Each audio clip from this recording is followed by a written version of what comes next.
Okay, so let's figure this out.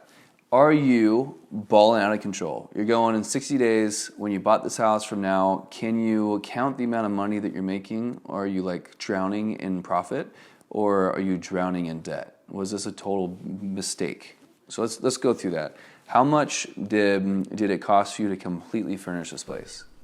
When it's all said and done, I think everything put together, I put about 20 grand into it. Less than 20 grand. Even with Josh's little $500 here's and there's? Everything. Okay, so 20 grand to furnish a 4-bedroom place. Now, if you go back to a previous video that I had, I said that on average it's about $5,000 per room for an entire house. So then how much does it cost you just to hold the house? You bought the house. The house was originally listed for how much? $350. $350, Jesus, I can't believe we. So it was $350 and you end up purchasing it at how much? $290. Yeah. That's so crazy. Just so you know, quick little blurb. And in this area, because I'm trying to buy a house down the street as well, because this one was doing well. In this area, it's around $180 to $170 per square foot. And then when I was doing comps for this house, I was trying to see if I could make it make sense for $150 per square foot for this other house I'm trying to buy. And then there's this other house that just popped up, and I was like, this is a great comp. And it ends up being his house, and it came down to like $130-something per square foot. And I was like, how in the world did we pull this off? And now I'm trying to buy this other house, which we'll do in a future video. I'll go into more details once we get it more concrete. But I was like, I'm just suffering to get this thing at $150 per square foot. And you got this at like $130 per square foot. That's insane. If I were to buy this other house at $130 per square foot, it was like $260,000. And they were fighting me over $309. Anyways, so whenever you buy this house, you did this at 5% down? Yep. So 5% down at $290. And that brings you, we already did the math off camera. He's for paying for everything, mortgage, the property manager, little things here and there, and lights, bills, and everything. It comes out to $2,600. $2,600. So he's paying $2,600 a month, and he paid just under, he paid like $14,500 for down payment. Yep. So now, how much did you make your first month? First 30 days. $4,800. $4,800. Your from your second month, how much was that? It was $5,300. $5,300. And now, just that's how much money he's made. So he's made pretty much like $10,000 in 60 days, and less.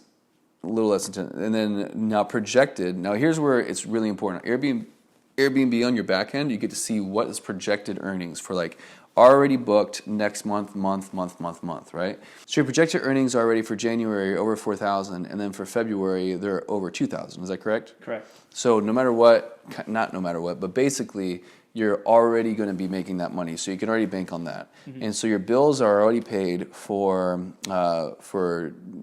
November, December, and January. Now we just got to work on February. Yep. So it should all be sunshine and roses. Then we should subtract $2,600 from that price, but we have to factor in that he's also paying for cleaning fees. And so how much do you think you're paying in cleaning fees per week, per month? So far it's been anywhere between $600 to about $900. A week or a month? A month. A month. Yep. Okay, so you just take that out, and so we're still looking at a good amount of profit. So we'll, you already figured it out? Mm-hmm. So your cash flowing, after everything's said and done, paying for Josh, property management, everything, blah, blah, blah, blah, you're getting how much? $2,000 a month. $2,000 a month. Okay, consistently $2,000 a month. Yeah.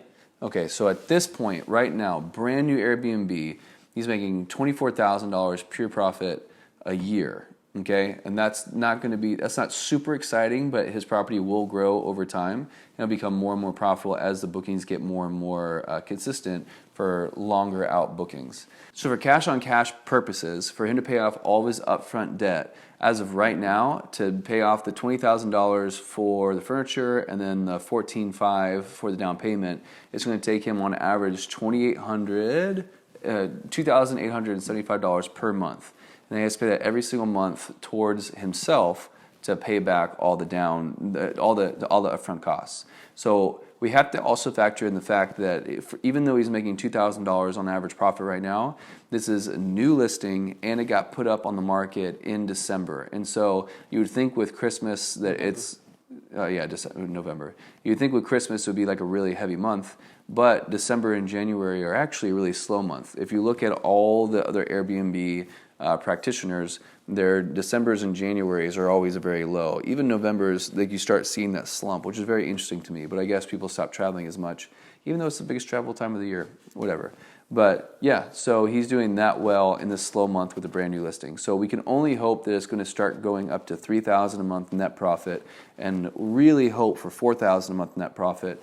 But if we can do that, and we can somehow get him to finish the year paying off all of his upfront debt in the first year, then at that point, it's all going to be 100% pure profit from that point forward. So to end the video, do you recommend people to like, subscribe, share this content?